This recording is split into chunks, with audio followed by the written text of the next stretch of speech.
20% or 1 in 5 of the murders we're currently prosecuting are domestic related. State Attorney R.J. Larissa is calling on the community to help domestic violence victims before his office has to investigate a homicide. Larissa announcing the indictment of Jermaine Williams Sr. on first-degree murder and aggravated assault charges, accused of stabbing his wife to death August 2nd in the middle of a road in Bunnell. There needs to be some additional resources to help these folks with a place to stay.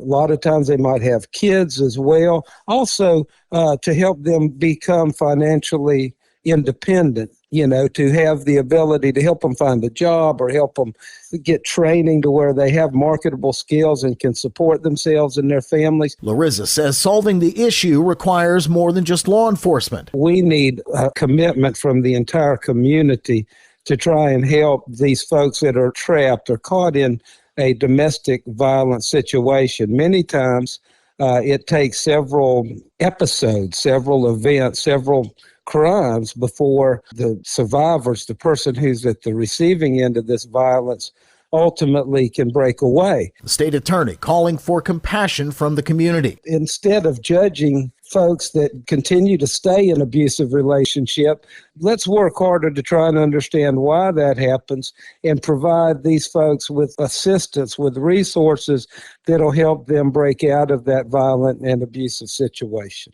For Flagler's Morning News, I'm Daryl Moody.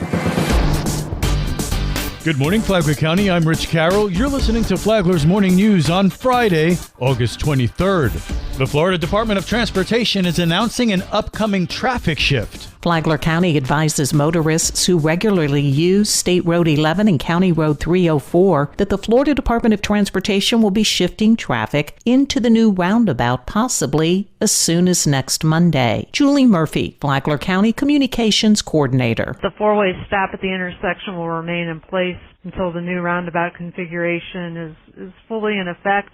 They will replace the current stop signs with yield signs, and barrels will be set up to help guide motorists through the roundabout. Signage and message boards will also be used to direct motorists. Both State Road 11 and County Road 304 will remain open to traffic, but single-lane closures with flagging operations can be expected throughout the project. And even though they're starting to make these changes, some shifts now, the project continues into the summer of next year. Julie Murphy for Flagler's Local Morning News. I'm Karen Johnson. This local news is a service of Flagler County's Toyota dealer, Beaver Toyota US 1 St. Augustine, here to wow you. Deputies' training and community vigilance result in a drug arrest. Flagler County Sheriff Rick Staley.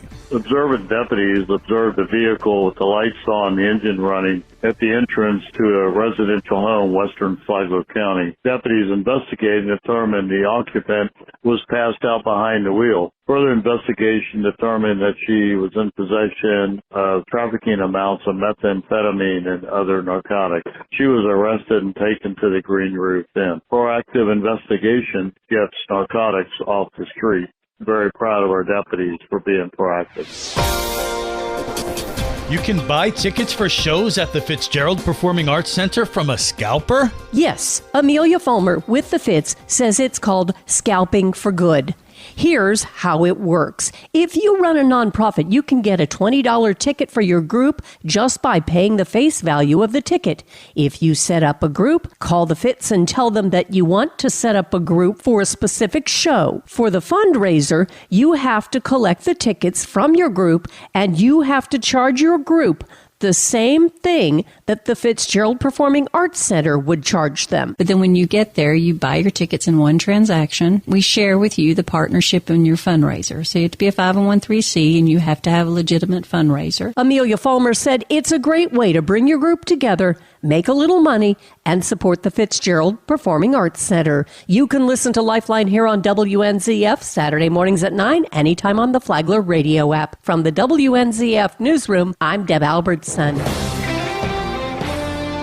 The weekend is here and there's plenty of family fun to be had in Flagler County. This is Stacy with Fun for Augie Kids. Come out to the Turtle Talk, a sea turtle's journey at Gamble Rogers State Park today. Participants will learn about the importance of sea turtles and how to help preserve these majestic animals. Serendipity Marketplace is honoring their first year with a celebration. Come out for some snacks, drinks, fairy hair, bounce house, vendors, and more. There will be an all-American road cleanup on A1A. Join the efforts to keep A1A looking beautiful for this quarterly roadside cleanup. Supplies and safety vests will be provided. Flagler Beach Real Estate Company is hosting an end-of-the-summer themed carnival and market. Expect games, prizes, local vendors, amazing coffee, and so much summer fun. This event benefits Flagler County Education Foundation. For more on these events and others, please visit us on our website at fun4augiekids.com. Have a great weekend.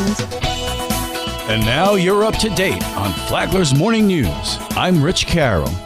And now, Mike Licio with your WNZF local sports update. It's opening week in Football County, and the WNZF Sports Network will be there tonight when the Bishop Kenny Crusaders come to the Ship to take on the Matanzas Pirates. The Pirates enter the season coming off their second playoff appearance in the last 4 years. Despite losing some key leaders, head coach Matt Forrest feels good about the progress of his young players. I think the team's further along than we may have expected, having a new group of guys, a new group of core guys in there. So that was very positive.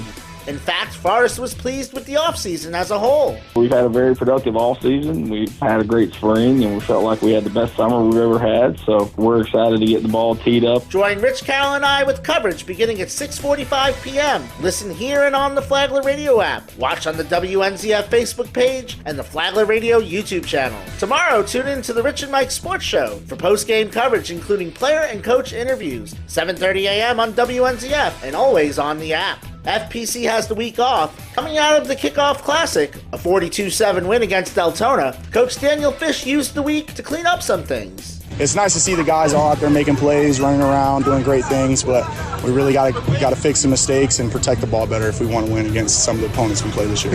The Bulldogs open the season on the road next Friday at Lake Howell High School in Winter Park. Hear and see that game live on the WNZF Sports Network. Volleyball, the Lindsey Stewart era got off to a fast start for FPC, sweeping Atlantic in 3 sets Tuesday night. Also on Tuesday, Spruce Creek defeated Matanzas in their regular season opener. 19 schools will compete at the 13th annual Spikes and Spurs Classic tomorrow, hosted by FPC Cross Country at the fairgrounds. The boys' race starts at 7:15, the girls' race at 7:40. Matanzas pitcher Leah Stevens was selected to the Florida Association of Athletic Coaches All-State Softball Team for Class 5A. Stevens batted .435 and was 11-4 in the circle with a .87 ERA. WNZF is your home for local sports, with updates Mondays and Fridays. From the Sports Desk, I'm Mike Licio.